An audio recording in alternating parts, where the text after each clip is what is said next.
Welcome to Mighty Married Moms. Join us at our kitchen table twice a week as the Mighty Married Moms, Debbie, Linda, Wendy, invite spectacular guests to weigh in on staying sexy, vibrant, and healthy, building marriages with soul-satisfying connection, raising happy, healthy, successful kids. Conversations with Mighty Married Moms will bring you closer to the life you really want. Episode 114. Hi, this is Wendy Williams, and marriage happiness is way possible. ConnectAgain.org is very happy to sponsor Mighty Married Moms. We are partners in bringing you closer to the life you really want. Visit us today for marriage boosts at ConnectAgain.org. Hello, everyone. This is Wendy from Mighty Married Moms, and I have a website called ConnectAgain.org. And this is Linda Tighe from allwellbreaksloose.com. And Debbie Owen from YouCanRaiseGreatKids.com. And we have the privilege today of talking with a relationship expert on being a dad. I am so excited. So Ron Reardon is here, and he is the internationally known pioneer in imagery-based framework training for dads, for fathers. As a child, sorry, I knew I'd mess this up. As chief child designer and parent transformer at Fully Invested Dads, his mission is to provide a roadmap that allows fathers to improve on how they were parented while allowing children to experience increasing mastery of capabilities, character, and creativity. Ron, welcome. Wow, we're so glad to have stuff. you. Yeah. It's good to be here. To have you. Yeah. So you got to tell us, how did you go from whatever you were doing full time or in any capacity and then getting to be a chief architect for dads? Okay. Well, that's an interesting question. Most of my life, when I went out of college, I never wrote a resume. My very first job out of college was with AT&T, and I stayed with them for 32 years and retired from them. I had a lot of different assignments in there, from accounting to IT to marketing to project management to innovations and strategy. So I moved around quite a bit, but it was still just one company. Yeah. Yeah. But somewhere along that line, my wife and I had twin boys. Twins, right.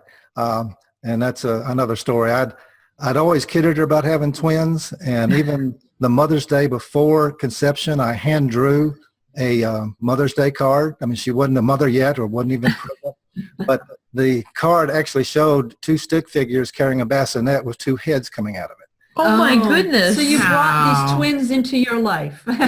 Yeah, I didn't know it at the time, but it looked like I manifested twins somehow. Yeah.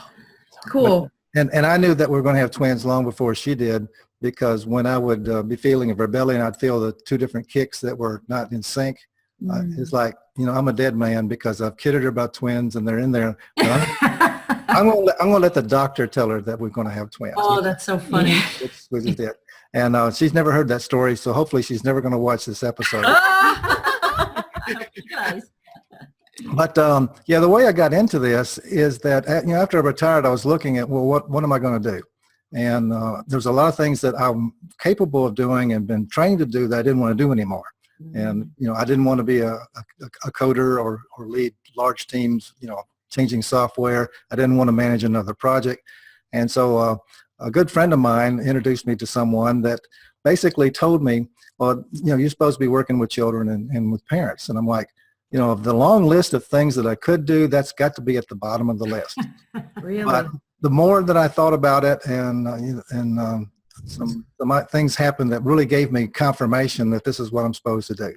And so once I engaged with that, then it was like, well, my boys turned out pretty well, basically because, 2 years before they were born, a book called How to Father was published. Okay. Somebody that had been doing it for about 30 years. And he basically says, just do this. And so, with the baby in one hand and the book in the other, I did what was in the book because I figured this guy knows what he's talking about. He would say things like, talk to them in adult talk, not baby talk. Dads, change the diapers, feed them with the bottles, get engaged. Treat them with respect because this is a small human and you're a big human in charge of that human. And so I just did what he said do. And it and actually had a really great time. for me, the sleep deprivation to the side. Okay. Yes. Yeah. Yeah. It was an absolute ball raising my children. Maybe it's because I decided that I got to have the childhood that I never had. Okay. Okay. Interesting. And what really drove me was that my parents abandoned me when I was 3 years old. And I was raised by my father's older sister. And so her husband was ex-military, and he and I just never connected. And so I basically grew up without any kind of father guidance. And so I made the decision once my boys were born that I was going to break the cycle, and they were going to have the father that I never had. Good for you. Yeah. And they turned out real well. And what blows me away is they have children of their own, and they're much better fathers than I ever was. And so it's just like, wow, this actually works as it goes generation to generation. Sure. Well, good for you for breaking that cycle. Yeah. So that's how I got involved in this. So the name of your organization is at Fully Invested Dads. Right. Yeah, I have. Tell us more about all those words. Well, I don't know if you guys ever watch any kind of poker on television, but there's a game called Texas Hold'em, where part of the skill in there is to go all in, which means that all the money you've got, you're betting that your hand beats everybody else's hand. Wow. Okay. And so that's the whole concept of a dad, a father, being all in, fully invested. Okay. He's fully invested emotionally, of course, financially, mentally, and everything else. Because one of the most important things is the emotional engagement. Mm-hmm. I mean, that's what the children are looking for, is a dad that is emotionally engaged. And what does that look like? What does a fully emotionally engaged dad look like? Well, it's more like what he feels like than what he looks like. Yeah. Great. Yeah. Well, I'm going to have to make a confession that you guys are going to have to keep, to yourselves and to your audience. Okay. Okay. You got it. Okay. We men have a shield that we keep up. Okay. That keeps us from being vulnerable. I've never seen that in a man before. Never seen that in a man before. That's a big secret. It's a big secret. And with our significant other, our wife, we will let that shield down some, but not totally. Because we know that in a heat of an argument, they'll use our vulnerability to put a dagger in our hearts. Okay, so we cannot stand back. Well, guess what? When I looked at my twin boys, that part of me that's looking out for saber-toothed tigers and the enemy and like that said, there's no danger here. You can put your shield down. And what I discovered is by being totally vulnerable and letting them into my heart, I experienced the deepest love I've ever had for anybody, including their mother. And that's part of what I teach, is for dads, to be vulnerable, totally vulnerable with their children. Now, when they become teenagers, it's a different story. But when they're infants, okay, you can just relax and just let them in. And that's what it means to be, emotionally engaged with the child, is to let that shield of protection down and just relax and enjoy the children. Yeah. It's very interesting that you say that. One of the things that I've been studying, we talked a little bit before the camera started to roll about the fact that you've read, hundreds of books on parenting and being a dad and manhood and all that stuff. And you've really soaked it in, and you're in the process of distilling that and bringing your particular message to the world. One of the things that I've been studying recently, and my colleagues here know about that, is the 21st century marriage and what makes it so different. We can't look back to our moms or our grandparents and say, this is how it's a good way to be a wife. And one of the major players in that shift has been the women's movement, and how women's internal lives and their external lives have been different. But there hasn't necessarily been one that matches for men, for an internal look and for an external manifestation of a different way of being in the world, except for parenting. Men have taken on parenting in a very different way than my dad, I'm sure, didn't change many diapers.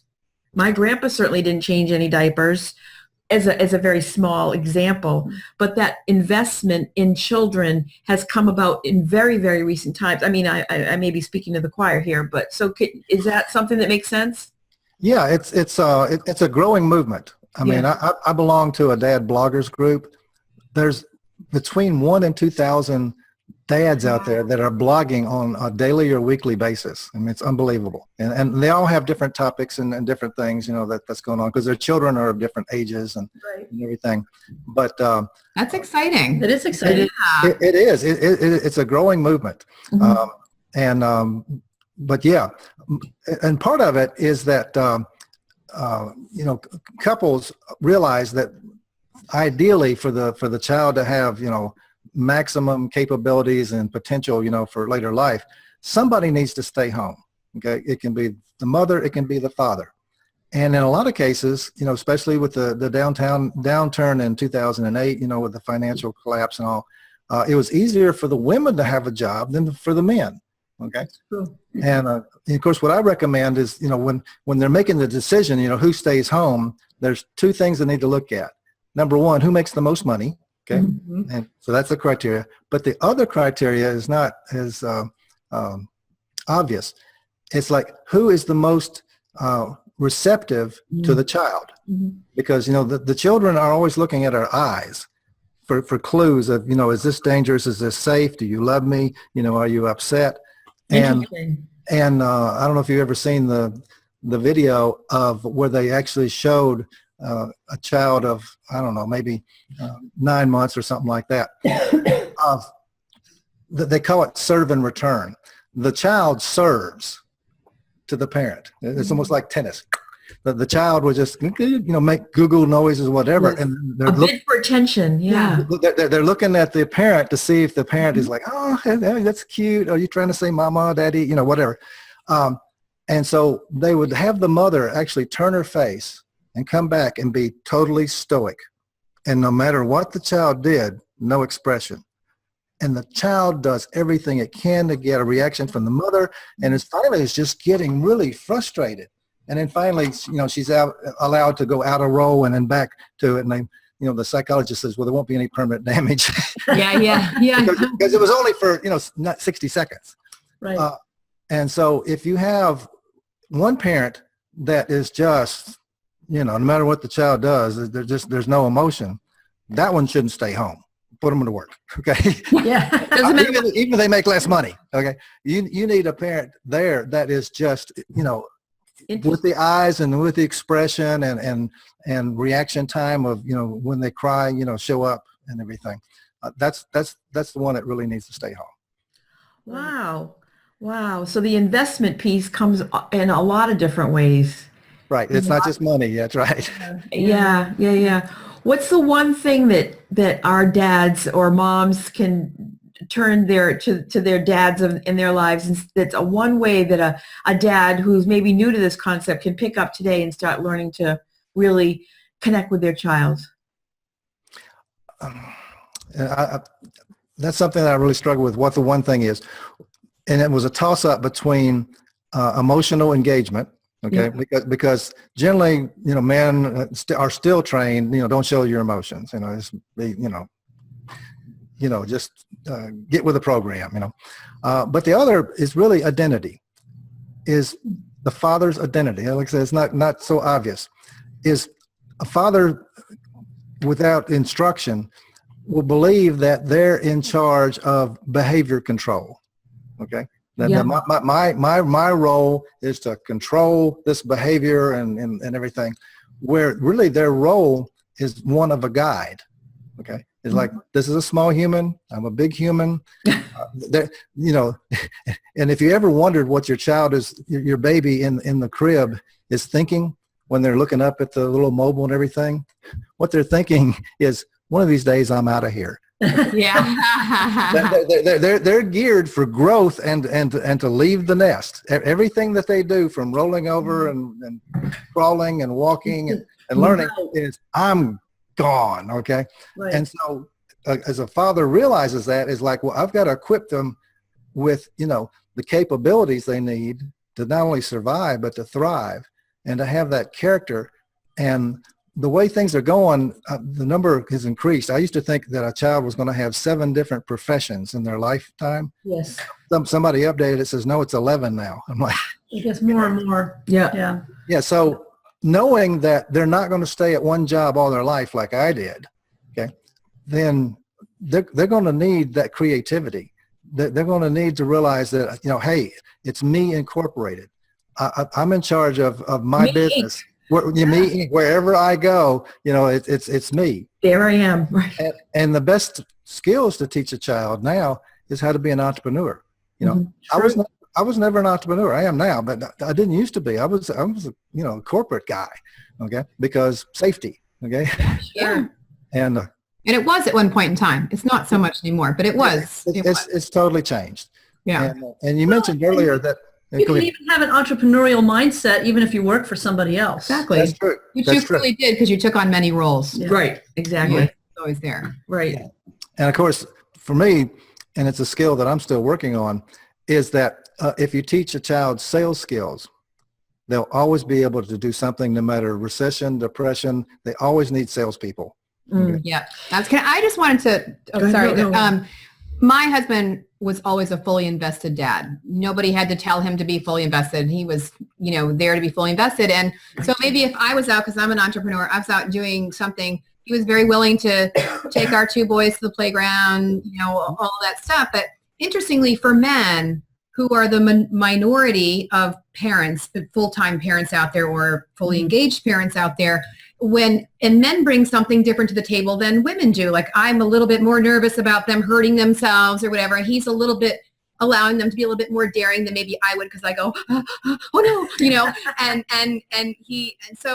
but he would be criticized by women, the moms on the playground, in a different way than I would be. And so he found it very interesting, or he wouldn't be part of the club, right? Because he was the dad and there were all these moms. And my husband women love him. He's easy to talk to. They can talk about anything they want with him. He's an artist and he's just that kind of guy.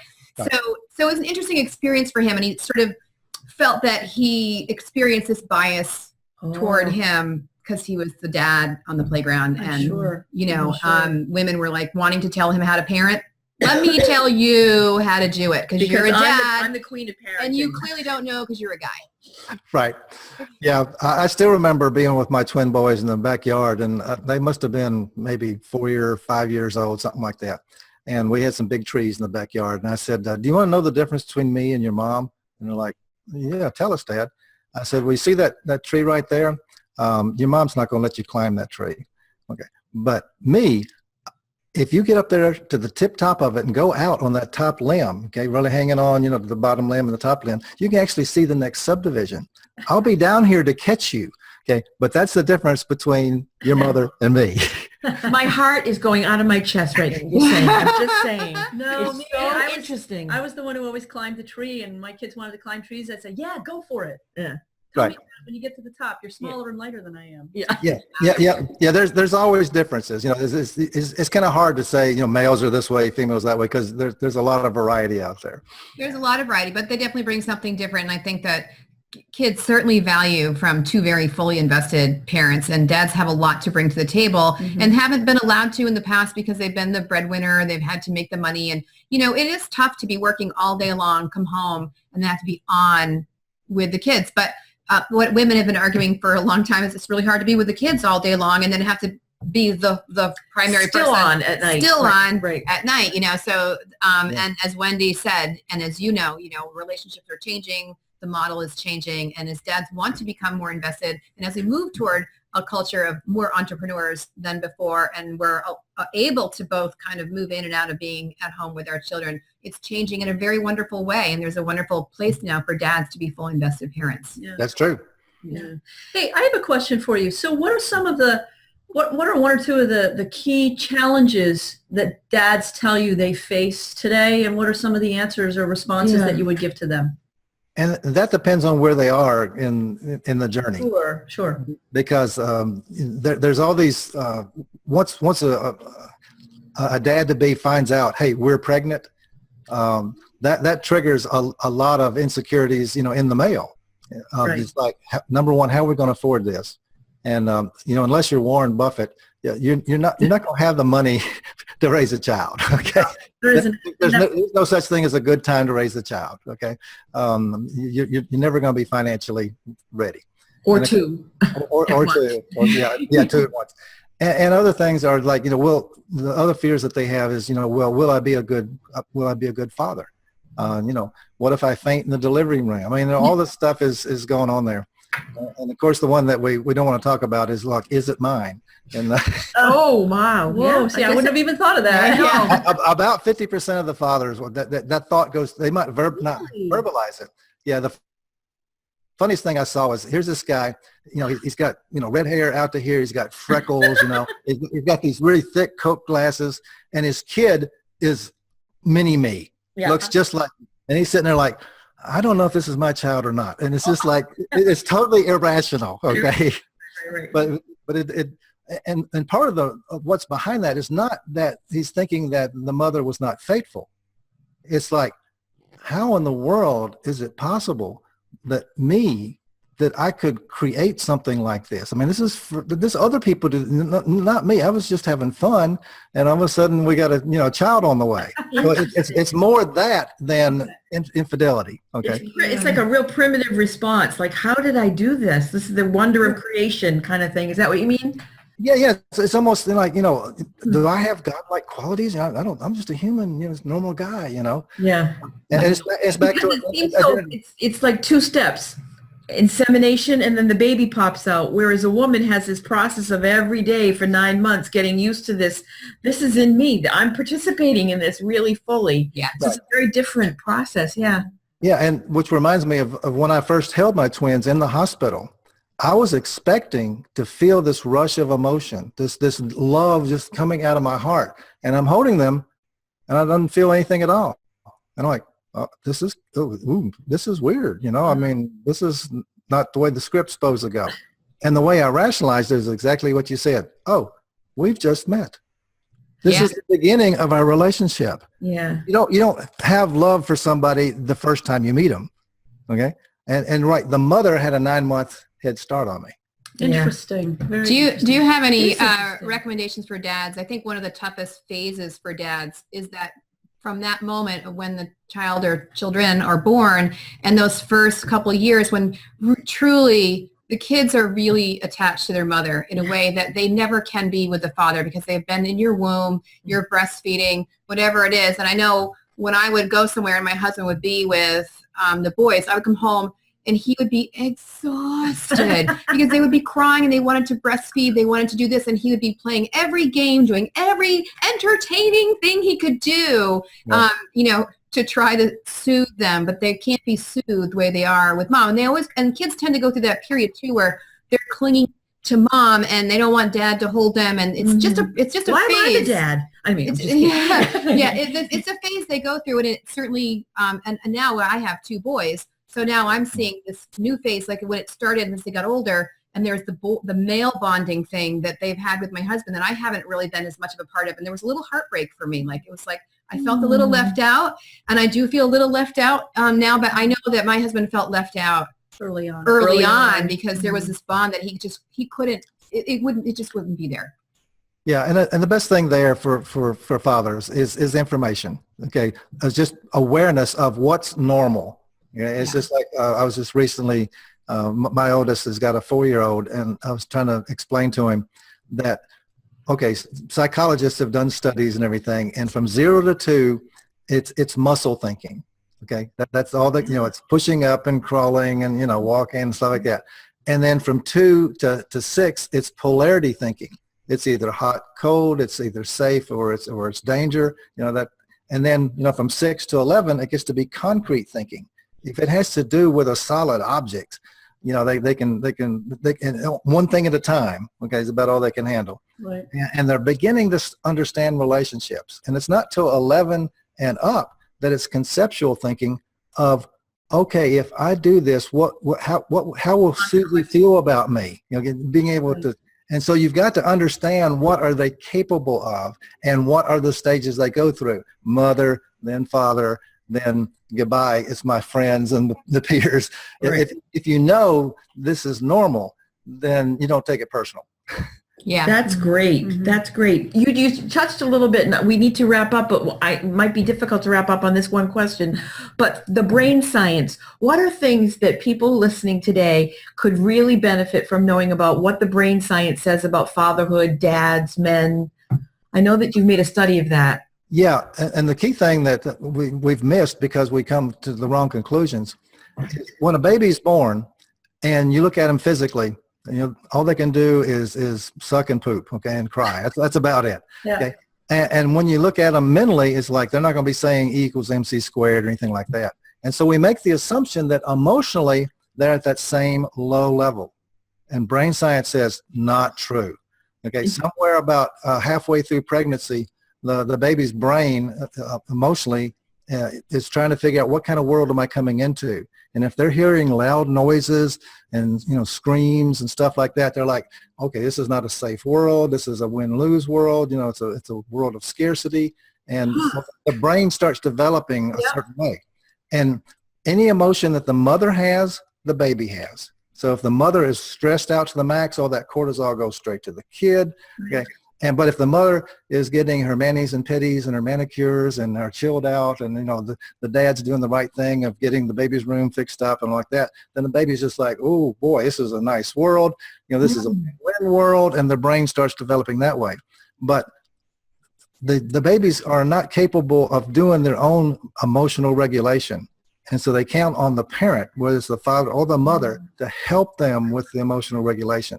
And so that's the key thing, is how important emotions are with an infant and all the way through. I mean, because emotions are the drivers in life. We try to rationalize things intellectually. That's why I bought that car. No, I bought that car because I look good in that car. Yeah. That car looks good on me. That car looks good on me. And you can talk about gas mileage and everything, but no. That's not why you bought it. That's not why you bought it. And the same thing with perfume or food or anything else. An emotional decision that we rationalize after the process. The priority is the emotional connection. Yeah. Same thing with picking a partner, falling in love with your child, and then you begin to say whatever. Yeah, exactly. And that's the key takeaway from the brain science is, number one, that the father can, even in the womb, can influence the development of the child. Yes. The way I teach it is I'll have a TV remote control and says, anybody know what this is? And I'm like, yeah, it's a remote control. You change channels like that. I said, well, guess what? During pregnancy, because that's one area I focus in on. During pregnancy, the mother is the remote control to the child. Okay. Anything that you do to make the mother happy mother, happy baby. Stressed out mother, stressed out baby. So the father, by attending, the number one complaint of pregnant mothers for fathers is insensitivity. Interesting. Is that? Well, to be fair, she's a little off a rocker. Yeah. True. That's true. The But rocker's a little skewed, but that's okay. well, yeah, But still, I've got an acronym of FATHER, and the A of father, okay, is agile. Is that the father has got to realize she's going to have mood swings, and she's going to want him to repaint the baby's room 3 times, changing the color, and he's just got to kind of go with the flow because, the same thing's true of teenagers when adolescence hits. That's the second time you have massive brain growth after infancy. Is they're so flushed with hormones, they are not in their right mind. no. They're not. No. And you got to give them kind of a hall pass because their brains are, doing so Firing in much every direction. Yeah. Yeah. Oh, that is Yeah. so helpful. Yeah. So Good stuff. helpful. Yes. I wish that we could go a little bit longer, Yeah. I know. but it's time. Yeah. What we would love is if you would share with our listeners and our viewers where they can find you online, what projects you might be working on that you'd like to promote. We would love to give you airtime to just kind of say what's up and where people can find you. Yeah. Yeah, they can find me, of course, at www.fullyinvesteddads.com. Great. And the same thing's true if you want to go on Facebook. I'm up over 4,100 friends on Facebook, but there's still room for 900 more. Okay. And that's Fully Invested Dads also there. Okay, great. The project I'm working on is really focusing on training, both in churches and in birthing centers and all like that, is focusing on pregnancy in the first 3 years.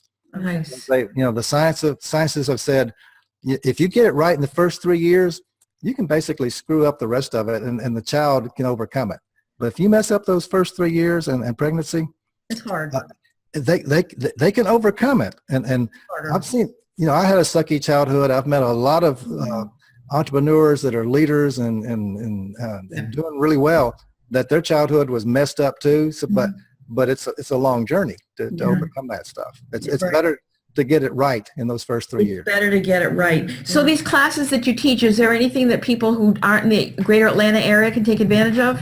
Yeah, I have items online. If they connect with me on Facebook, Great. or they can email me, at ron@fullyinvesteddads. I'll be glad to connect them, because, we talked about the image-based frameworks. Yes.